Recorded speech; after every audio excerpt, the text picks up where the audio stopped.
जिला बाल विकास विभाग व महिला सशक्तिकरण विभाग द्वारा जिले में योजनाओं को सुचारू रूप से धरातल पर उतारा जा रहा है, जिसके बारे में अब आप भी जान सकेंगे कि जिले में महिला व बच्चों के विकास हेतु क्या क्या कार्यक्रम चलाए जा रहे हैं।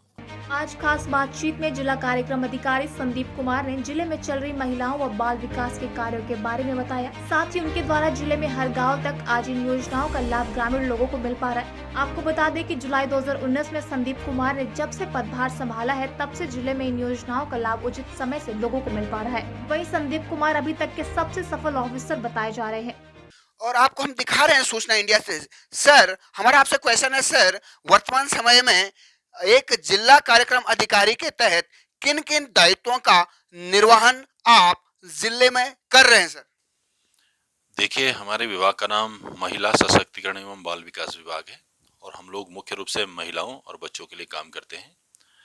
आपको ज्ञात होगा कि हमारे इस जनपद में आंगनबाड़ी केंद्र संचालित होते हैं और कुल 1078 आंगनबाड़ी केंद्र हमारे जनपद में वर्तमान में संचालित है। इन आंगनबाड़ी केंद्रों के माध्यम से हम गर्भवती, धात्री महिलाएं और 7 माह से 6 वर्ष तक के बच्चों को लाभ देते हैं। इसके अलावा किशोरी और 15 से 45 वर्ष की अन्य महिलाओं को भी विभिन्न प्रकार की सुविधाएं हमारा विभाग देता है।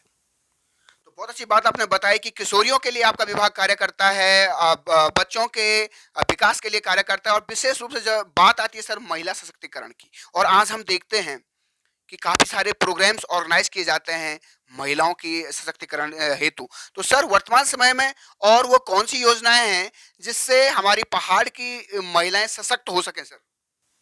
देखिए, हमारा विभाग में जो महिला सशक्तिकरण की हम बात करते हैं तो सबसे पहले हमारा विभाग जो है रोजगार देने वाला एक विभाग है।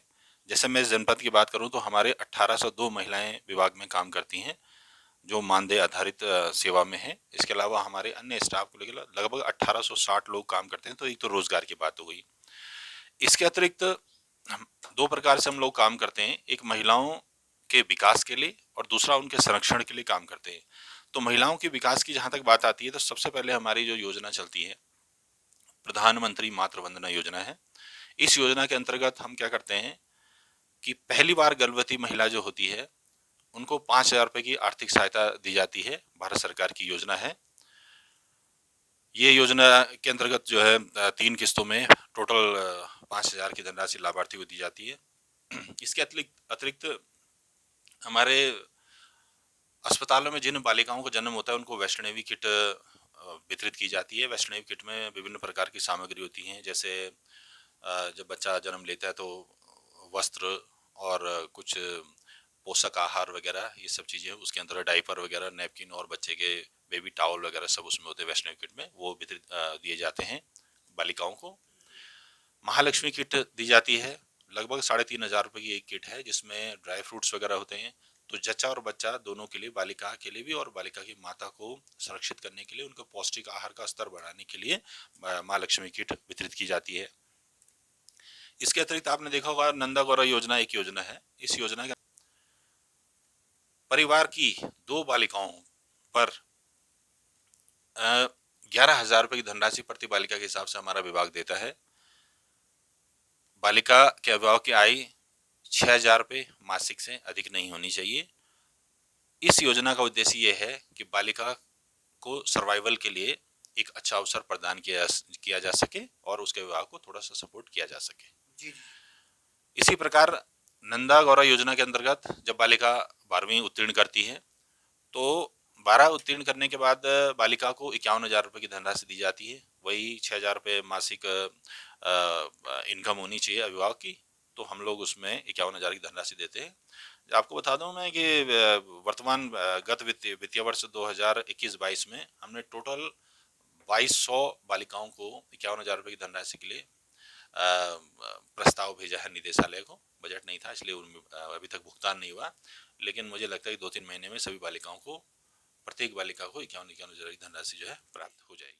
तो बहुत अच्छी बात आपने बताई। आप देख रहे हैं यहाँ पे जो जिला कार्यक्रम अधिकारी हैं श्रीमान हमारे साथ जो श्रीमान संदीप कुमार जी बने हैं सर, आप जुलाई 2019 से यहाँ पे जनपद चमोली में सेवारत हैं। तो हमारा सौभाग्य है कि आप जैसे काबिल अफसर इस जनपद में हैं और आपने देखा कि किस तरीके से यहाँ पे आज महिलाओं के विकास के हेतु, बालिकाओं के विकास हेतु और विशेष रूप से जितनी भी उनके कल्याण हेतु कल्याणकारी योजनाओं का निर्वहन सफल रूप से संचालित किया जा रहा है, जो कि काबिल तारीफ है सर। सर, अब मेरा आपसे अगला क्वेश्चन है सर, एक और हम सशक्तिकरण की बात करते हैं, एक और हम विकास की बात करते हैं, एक और हम उनकी सहायता की बात करते हैं, और दूसरी ओर हम देखते हैं कि आज समाज में जिस तरीके से महिलाओं का शोषण होता है, उन पर अत्याचार होते हैं, तो इसके लिए कहीं ना कहीं तमाम तरह से हमारे शासन प्रशासन द्वारा भी समय समय पर कुछ ऐसे कार्यक्रम और कानून बनाए गए हैं। तो आपके विभाग द्वारा महिलाओं के शोषण हेतु उनकी सुरक्षा के लिए क्या क्या अहम कदम उठाए जाते सर? देखिए, हमारा विभाग जैसे कि मैंने बताया कि बालिकाओं और महिलाओं के संरक्षण के लिए भी काम करते हैं। घरेलू हिंसा से पीड़ित जो महिलाएं होती हैं उनको उनकी सहायता करने के लिए हमारे प्रत्येक ब्लॉक में संरक्षण अधिकारी नियुक्त हैं, बाल विकास परियोजना अधिकारी। पीड़ित महिला संबंधित बाल विकास परियोजना अधिकारी से अपनी जो भी दरख्वास्त है वो दे सकती हैं और हम लोग उस मामले का पूरा परीक्षण करते हैं। एक डोमेस्टिक इंसिडेंट रिपोर्ट होती है, उसको भर के माननीय न्यायालय में हम लोग केस दायर करते हैं और उस महिला को जो भी उचित न्याय होता है वो दिलाने का पूरा प्रयास करते हैं। दूसरा बहुत महत्वपूर्ण हमारा सखी वन स्टॉप सेंटर जनपद चमोली में संचालित है। स्टेट बैंक के सामने, गेट के ठीक सामने अभी जो है टेम्परेरी रूप से चल रहा है और हमारा बिल्डिंग भी जो है अभी निर्माणाधीन है। तो मुझे लग रहा है करीबन 6 महीने में हमारा अपना भवन बन जाएगा वन स्टॉप सेंटर। तो वन स्टॉप सेंटर के अंतर्गत पीड़ित, किसी प्रकार की हिंसा से पीड़ित महिला को एक ही छत के नीचे विभिन्न प्रकार की सुविधाएं प्रदान की जाती हैं। जैसे स्वास्थ्य सुविधाएं दी जाती हैं, महिला को अगर मेडिकल की आवश्यकता है तो वो दी जाती हैं, पुलिस सहायता की जरूरत है तो वो उपलब्ध करवाई जाती हैं, एफआईआर दर्ज करनी हो तो वो उपलब्ध करवाई जाती हैं, किसी प्रकार की कानूनी सहायता की जरूरत हो वो उपलब्ध कराते हैं, अगर परामर्श की आवश्यकता है तो वो भी वन स्टॉप सेंटर देता है। और महिलाओं के लिए जो है 8 साल तक के बच्चे के साथ 5 दिन तक निवास करने की व्यवस्था भी हमारे वन स्टॉप सेंटर में है, निःशुल्क रूप से। और आप देख रहे हैं सूचना इंडिया, खबर से लेकर असर तक। और अभी तक सर आपने बताया कि किस तरीके से जिले में जो महिला सशक्तिकरण हेतु, बाल विकास हेतु तमाम तरह की योजनाएं संचालित की जा रही है। लेकिन अभी हाल ही में हमने देखा कि कई सारे यहाँ पे पूरे जिले के अंदर एक समस्या के रूप में जो आपका 2017 का प्रकरण था, जिसमें कि कहीं लाभार्थी, कहीं उसमें बालिकाएं थी, उनकी जो धनराशि थी वो उनको मुहैया नहीं करवाई गई, तो जो कि एक चर्चा में भी आया था। तो इसके बारे में आपका क्या कहना सर?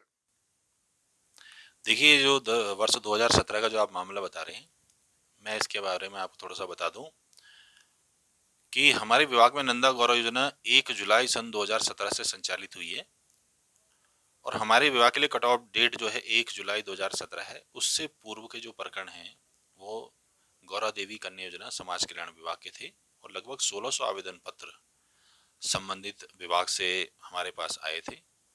हमारे विभाग के जो भी निर्देश वगैरह प्राप्त हुए, हमने सभी बालिकाओं को लाभ देने का उसमें प्रयास किया हुआ और दिसंबर 2021 में हमारे विभाग से जो भी निर्देश प्राप्त हुए उनके अकॉर्डिंग हमने जो भी मानक थे, उन मानकों पे जो भी पात्र बालिकाएं पाई गई उनको लाभान्वित किया है और उनका भी भुगतान के लिए पूरी सूची निदेशालय भेजी है। तो मुझे उम्मीद है कि जो उसमें जो पात्र बालिकाएं हैं उनको जल्द से जल्द लाभ मिल जाएगा।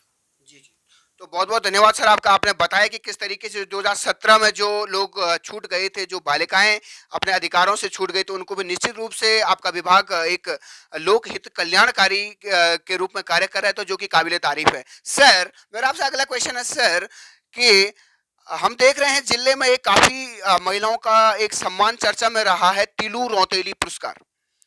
तो तिलू रौतेली पुरस्कार सर किस क्षेत्र में और क्यों यहाँ पे दिया जाता है महिलाओं को? देखिए, तिलू रौतेली आप जैसे जानते हैं कि पौड़ी गढ़वाल में वीरांगना तिलू रौतेली के नाम से तिलू रौतेली पुरस्कार दिया जाता है। यह पुरस्कार उन बालिकाओं और महिलाओं को दिया जाता है जो जिन्होंने विपरीत परिस्थिति में काम करके समाज में अपना स्थान ऊंचा बनाया है, उन महिलाओं को ये पुरस्कार दिया जाता है। इसमें हमारा निदेशालय विज्ञप्ति प्रकाशित करता है और हम लोग उसमें जो भी पात्रता के अनुसार आवेदन पत्र आते हैं, यहाँ जनपद में मुख्य विकास अधिकारी महोदय की अध्यक्षता में समिति गठित है। समिति उन नामों पर चर्चा करते हुए और लगभग सभी प्रस्ताव हम लोग अपने निदेशालय भेजते हैं। निदेशालय में उसमें दूसरे स्तरीय कमेटी और कमेटी जो पात्रता के अनुसार सबसे सर्वश्रेष्ठ महिला हो उनका चयन करते हैं और वो महिलाओं को या बालिकाओं को तिलोत्तरी पुरस्कार दिया जाता है। तो कहते हैं गढ़ भूमि हमारा गढ़वाल कहलाता है, 52 गढ़ यहाँ थे तो वीरांगनाएं भी यहाँ थी, और आपने बताया कि तिल्लू रौतेली सम्मान कोई कुछ और नहीं बल्कि हमारे जनपद की वीरांगनाओं का, हमारी जनपद की महिलाओं का सम्मान है। तो बहुत अच्छी बात आपने बताई सर। और मेरा अंतिम क्वेश्चन सर आपसे ये है, हमारे दर्शक भी जानना चाहते हैं कि आप एक जिले में एक जिला कार्यक्रम अधिकारी के तहत वर्तमान में आप इस जनपद के कल्याण हेतु और यहाँ के लोगों के बेहतरी के लिए क्या जन संदेश प्रेषित करना चाहते सर? देखिए, मैं सिर्फ इतना कहना चाहता हूँ कि जो भी इस वीडियो को देख रहे हैं और हमारे चमोली के निवासी हैं, किसी भी ग्राम, किसी भी मजरे, किसी तोक, किसी वार्ड के भी निवासी हों, आप जाइए अपने निकटतम आंगनबाड़ी केंद्र पे जाइए और जो भी विभागीय सेवा है उनका लाभ लीजिए। यदि कोई जानकारी अगर आपको चाहिए तो आंगनबाड़ी कार्यकर्ता से लीजिए। वहाँ से जानकारी नहीं मिलती तो ब्लॉक में हमारे ऑफिस है, वहाँ से आप जानकारी ले सकते हैं। उसके बाद भी नहीं तो आप जिला कार्यक्रम अधिकारी कार्यालय यहाँ चमोली गोपेश्वर से किसी प्रकार की जानकारी प्राप्त कर सकते हैं। दूसरा, मैं एक बात ये कहना चाहता हूँ कि एक अधिकारी के रूप में मैं सिर्फ जो भी मुझे विभाग के निर्देश होंगे, जो शासन के आदेश होंगे और जिला प्रशासन के निर्देश होंगे, उनके अनुसार मैं जो भी समाज कल्याण की और हमारे सोशल सेक्टर की जो भी ये हमारी योजना है और जो भी हमारे विभागीय निर्देश होते हैं कि लाभार्थी को लाभ दिया जा सके, उस अपने दायित्व को मैं 100% निर्वहन करना चाहता हूँ। यही मेरी इच्छा है। तो बहुत अच्छी बात आपने कही, और निश्चित रूप से जब तक आप जैसे काबिल अफसर हमारे जनपद हैं तो निश्चित रूप से यहाँ का विकास चहुमुखी होगा और निश्चित रूप से यहाँ की योजनाओं का लाभ हमारे लोगों को और हमारे आम जनमानस को मिलेगा। और जितनी बातें सर ने बताई ये काफी फायदेमंद होगी हमारे दर्शकों के लिए। बहुत बहुत धन्यवाद सर आपका। इसी के साथ हम विदाई लेना चाहते हैं सूचना इंडिया से। जय हिंद, जय भारत, जय बद्री, जय केदार।